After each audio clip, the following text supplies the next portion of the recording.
What I'm going to do today is show you how to change the oil on a WR450 that has an oil increase to 2.8 litres. The bash plate doesn't come off anymore, so it makes a mess if you just drop the bolt and let oil run everywhere. So I thought I'd just show you a little trick that I did, how to get it happening.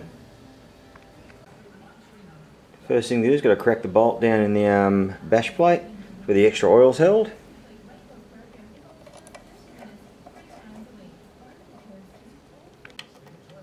Just let the oil run out of that bash plate. Takes a little while, it's a slow drainer, so it gives a good chance to have one of these things while you're waiting.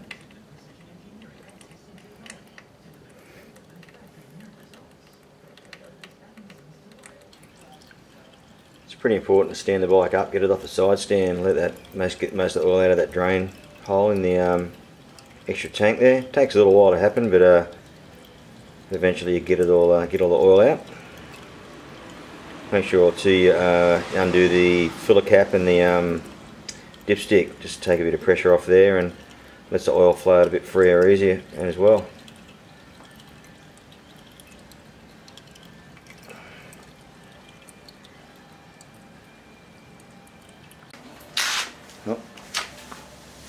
Well, the oil's pretty well out. It took a while, but anyhow, it's a chance to have a nice cold beer while I'm waiting. On to the next stage.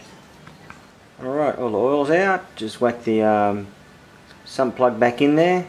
Pretty important to get that done pretty early, otherwise you're going to finish up with oil everywhere again. So on to the next stage.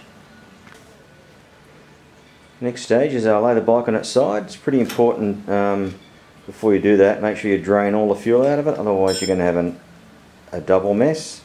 So the front and rear tank have been drained, carby's been drained as well. WRs have two sump plugs. That's the main one just there, and the secondary one is just there. There's a secondary plug just there. So we're going to whack a couple of brake caliper bolts into them that have been modified, so they're straight through now, and let the oil just run out through a tube. Don't have to remove the bash plate.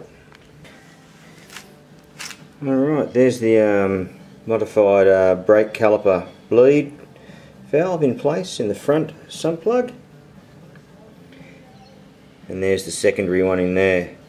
So we're just going to fit a bit of pipe to that now, stand the bike back up and just let it drain itself, and hopefully no mess.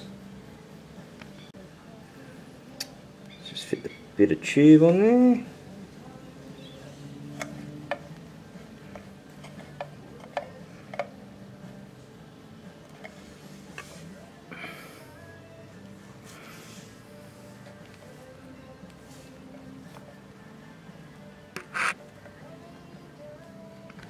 Alright, there's the two tubes in place.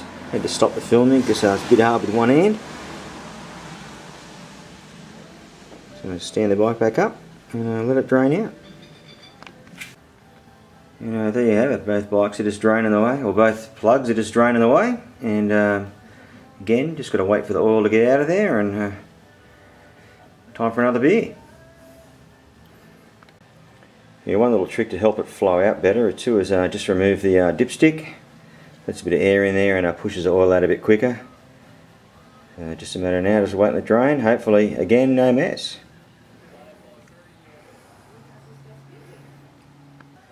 The main drain's still working. The secondary one's pretty well finished now, so I just got a little bit longer, and then we'll lay it back over, get the original sump plugs back in, and then get the oil filter changed.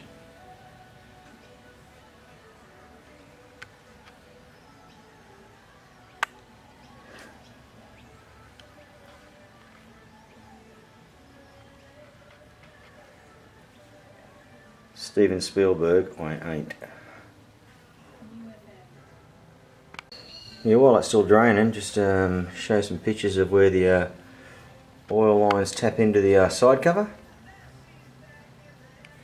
It's not as easy just as bolting it straight in there. There's a little bit of a modification going to be done in there. Guy in Melbourne develop the whole system, and it's worthwhile expense. Sending the gear down to him, get him to plumb it all in properly. That way you're going to have no headaches and no hassles down the track. And you can also see that I had to remove one of the engine mounts there and replace it with a cup head Allen bolt to get that one of those oil lines in nice and close to the engine mount there.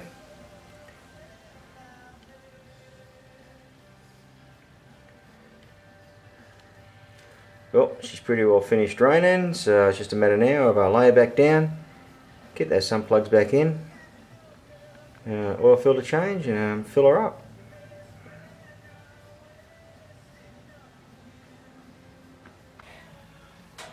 Alright, the two sun plugs are back in place. That's the rear one, that's the main one,